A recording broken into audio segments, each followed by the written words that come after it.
सफल होने का रहस्य हनुमान जी से सीखे। हर इंसान अपने जीवन में बहुत सारी गलती करता है। जब भी उसका सीखने का वक्त आता है तो वह एक दायरा बना लेता है और फिर उसी दायरे में रहकर सीखता है और इसीलिए वह कम अक्ल का रह जाता है। आपके साथ कभी ना कभी ऐसा जरूर हुआ होगा। आप भी कभी ना कभी ऐसा जरूर सोचते होंगे कि ये तो मुझसे छोटा है, ये मुझे क्या सिखाएगा, इसका तो धर्म अलग है, इससे मैं क्या सीखूंगा। या फिर आप कभी कभी ये भी सोचते हैं इसकी औकात ही क्या है मुझे सिखाने की, और इसीलिए आप में अक्ल की कमी हो जाती है। तो आज हम बात करने वाले हैं हनुमान जी के 5 ऐसे गुणों के बारे में जो हर इंसान के अंदर जरूर होना चाहिए। तो ध्यान से इन गुणों को पढ़िए और सीखने की कोशिश करिए। 1. जीवन में बड़े लक्ष्य बनाएं और उन्हें हासिल करें। पहली जो सबसे बड़ी सीख हमें हनुमान जी की जिंदगी से मिलती है वो ये है कि बड़े लक्ष्य बनाओ और उसे हासिल करके दिखाओ। आप सभी याद कीजिए कि जब आप सब छोटे थे और कोई भी व्यक्ति आपसे प्रश्न पूछता था कि आपको अपने जीवन में क्या बनना है, तो आप उसे कहते थे कि मुझे पायलट बनना है, इंजीनियर बनना है, डॉक्टर बनना है या फिर कलेक्टर बनना है। लेकिन अब अपने आप से प्रश्न कीजिए कि क्या आप आज वो है जो आप बनना चाहते थे? बिल्कुल नहीं है। हनुमान जी के जीवन से हम ये सीख सकते हैं कि जीवन में हमेशा बड़ा लक्ष्य बनाओ और उस लक्ष्य को हासिल करके भी दिखाओ। हनुमान जी जब छोटे थे तो उन्हें दूर पर एक चमकती हुई चीज नजर आई जो कि सूरज था, और हनुमान जी को लगा ये कोई फल है और वो उसे खाने के लिए दौड़ पड़े। इंद्र जी ने उन्हें रोकने की बहुत कोशिश की लेकिन वो नहीं रुके और उसे अपने मुंह में ले लिए। इसका मतलब हनुमान जी जब छोटे थे तो भी वो बड़ा लक्ष्य बनाते थे और उसे हासिल करके दिखते थे। जब सीता जी को सब लोग ढूंढने के लिए आगे बढ़ रहे थे तो सामने एक बहुत बड़ा समुद्र आ गया। उनके साथ के बहुत सारे लोग हार मान गए। बहुत सारे लोग तो ये भी कहने लगे कि अब हमें सीता जी नहीं मिलेंगी, हमें वापस चल देना चाहिए। लेकिन उस समय भी हनुमान जी ने हार नहीं मानी। उन्होंने उस समुद्र को भी पार किया और सीता जी को ढूंढ निकाला। जब लक्ष्मण जी मूर्छित हुए थे तब भी यही हुआ था। वैद्य ने कहा था कि संजीवनी बूटी से ही लक्ष्मण जी ठीक हो सकते हैं, लेकिन साथ ही साथ ये भी कहा था कि संजीवनी बूटी मिल पाना असंभव है क्योंकि वह हिमालय पर है और सिर्फ एक रात में उस जड़ी बूटी को लाना असंभव है। उस वक्त सिर्फ हनुमान जी ही थे जिसने असंभव दिखने वाले काम को संभव करके दिखाया था। जब वह हिमालय पहुंचे तो उन्हें जड़ी बूटी नहीं मिल रही थी और इसलिए उन्होंने पूरा का पूरा हिमालय पर्वत वैद्य के सामने ला करके रख दिया था। इसलिए सिख को अपने जीवन में उतार लो, हमेशा बड़ा लक्ष्य बनाओ और उस लक्ष्य को हासिल करके दिखाओ। 2. संवाद की कला को बेहतर बनाए। दूसरी चीज जो हमें हनुमान जी से सीखने को मिलती है वो है संवाद की कला।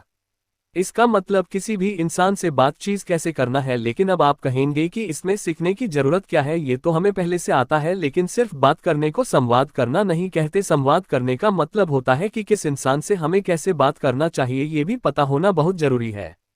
जब हनुमान जी पहली बार लंका पहुंचे तो उनकी सबसे पहली मुलाकात विभीषण जी से हुई थी। विभीषण राक्षस जाति के थे, लेकिन उसके बाद भी हनुमान जी ने उनसे सहजता से बात की क्योंकि उन्हें पता था कि विभीषण राम भक्त है और वो बहुत ही अच्छे इंसान है।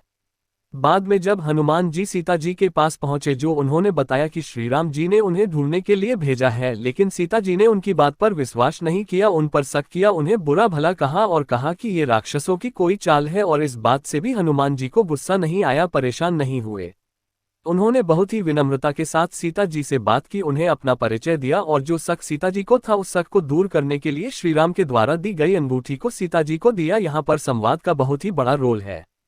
लेकिन जब हनुमान जी रावण से मिलने पहुंचे तो वहां पर कुछ और ही संवाद था। वहां पर हनुमान जी ने उन्हें अपने शक्तियों का परिचय दिया जो रावण हनुमान जी को सिर्फ एक वानर समझ रहा था। हनुमान जी ने बता दिया कि उनके अंदर कितनी शक्ति है।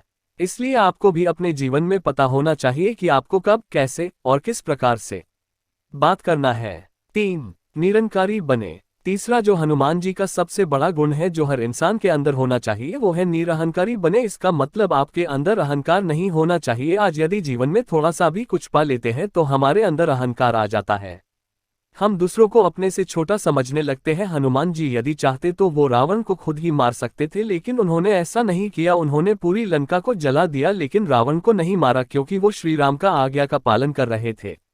एक और घटना है जिससे हनुमान जी से निरंकारी होने का हमें पता चलता है। जब हनुमान जी लव और कुश से लड़ने के लिए गए थे तब उन्हें पता चल गया कि ये दोनों श्री राम के संतान हैं, इसलिए उन्होंने उनसे युद्ध नहीं किया और खुद को लव और कुश के होंठों बंदी बनवा लिया। इसलिए आप जीवन में कितने भी बड़े हो जाए, आपके पास कितनी भी ताकत आ जाए, आपको पता होना चाहिए कि उस ताकत का इस्तेमाल आपको कब करना है और कब नहीं करना है। आपको जीवन में कभी भी अहंकारी नहीं होना है।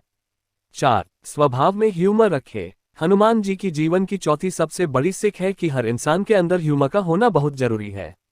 हनुमान जी हमेशा कुछ ना कुछ करते रहते थे जिससे माहौल खुशनुमा बना रहे, लेकिन आप सोचकर देखिए आपके आसपास में जो लोग रहते हैं वो हमेशा कोशिश करते हैं कि माहौल को कैसे खराब किया जा सके, और वो पूरी कोशिश भी करते हैं, लेकिन दुनिया के जितने भी महान लोग होते हैं उनके अंदर ये गुण अवश्य होता है। 5. लक्ष्य मिलने तक विश्राम ना करें।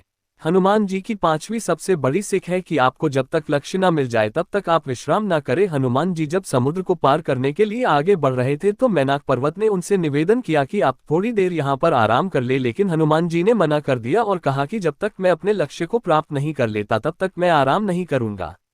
हमें भी अपने जीवन में इस सीख को जरूर सीखना चाहिए कि जब तक हमारा लक्ष्य प्राप्त ना हो जाए तब तक हमारे अंदर आलस्य और आराम की भावना नहीं आना चाहिए। एक बार फिर से इन गुणों को ध्यान से देखें और उन्हें अपने जीवन में अपनाएं। 1. हमेशा बड़ा लक्ष्य बनाएं और हासिल करें। 2. संवाद की कला को बेहतर बनाएं। 3. निरंकारी बने। 4. स्वभाव में ह्यूमर रखें। 5. लक्ष्य मिलने तक विश्राम ना करें।